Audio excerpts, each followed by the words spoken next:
Fakta di balik BlackRock dan Vanguard Group, sang penguasa dan pengendali dunia.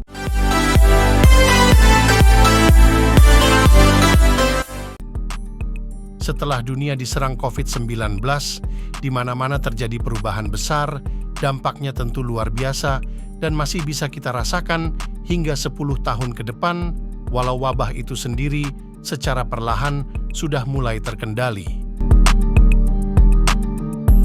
Di sini kita akan mengungkap tentang BlackRock dan Vanguard Group. Di dunia investasi tentunya paham apa itu BlackRock.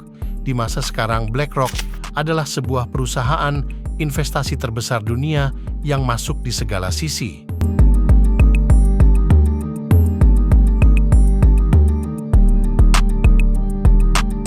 BlackRock hampir berinvestasi di semua bidang perusahaan, jadi hampir dari segala macam produk industri dari pesawat terbang, snack, hingga obat-obatan itu bisa jadi dimiliki oleh BlackRock.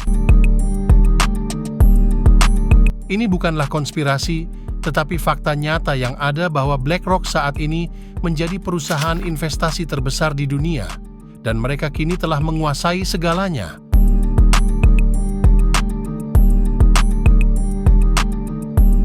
Menariknya, shareholder dari perusahaan yang bersaing seperti Pepsi dengan Coca-Cola, atau Google dengan Apple, Facebook dengan Twitter, Netflix dan Disney, dan masih banyak lagi perusahaan besar yang menjadi top shareholders, mereka adalah BlackRock.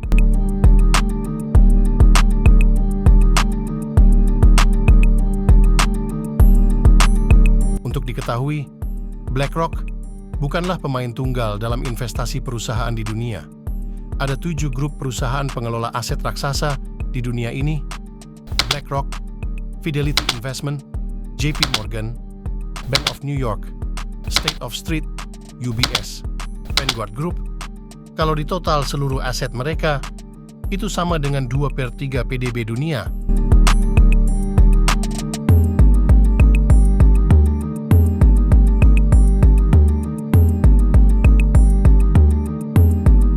Tidak ada yang salah memiliki banyak saham di banyak perusahaan, hal itu legal.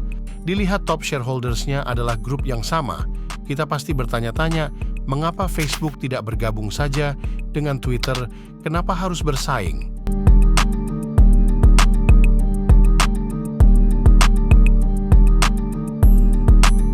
Hal itu adalah strategi untuk meminimalisasi monopoli.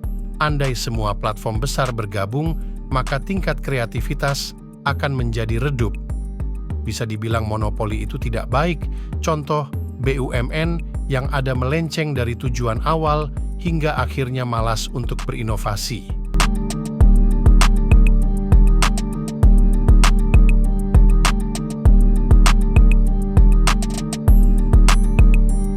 Karena tujuan dibuatnya perusahaan adalah mengeruk profit sebesar-besarnya untuk pemegang saham. Bukan demi karyawan, bukan demi masyarakat, apalagi demi alam, tapi semua demi shareholders.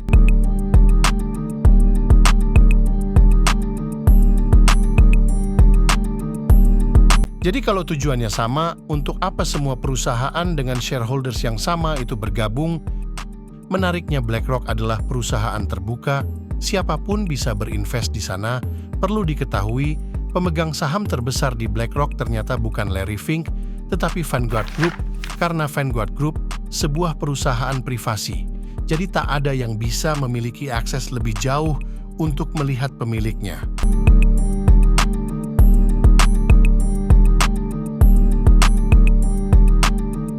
Jadi bisa dibilang, Vanguard adalah pemilik puncak dari perusahaan investasi besar dunia. Seperti 3 nama perusahaan investasi institusional yang kerap bercokol pada brand terkenal di dunia, yaitu BlackRock, State Street Corporation, dan Berkshire Hathaway Inc. Jadi bisa dibilang, pemilik Vanguard adalah pemilik dunia ini, tapi siapa yang punya Vanguard, orang yang sekaya apa, bisa berada di baliknya.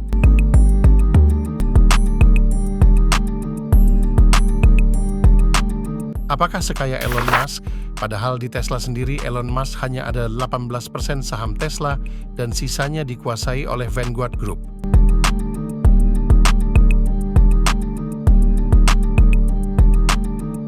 Namun kalau kita mau berspekulasi data tentang pemilik Vanguard, bisa saja Rothschild, DuPont, Rockefeller, dan Morgan. Namun itu hanya spekulasi, karena Vanguard tidak bisa ditembus data pemiliknya.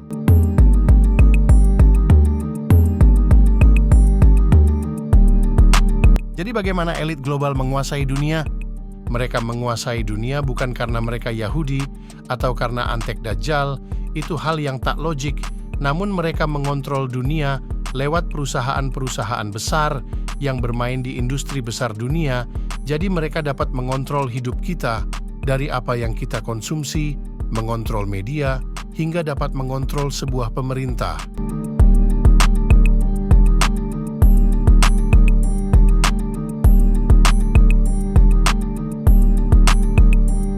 Itu kenapa elit global dapat mengendalikan dunia. Maka, jika ingin menguasai dunia, maka kuasailah banyak perusahaan besar, maka masyarakat dunia akan mengikuti apa yang diinginkan pemilik dengan sendirinya.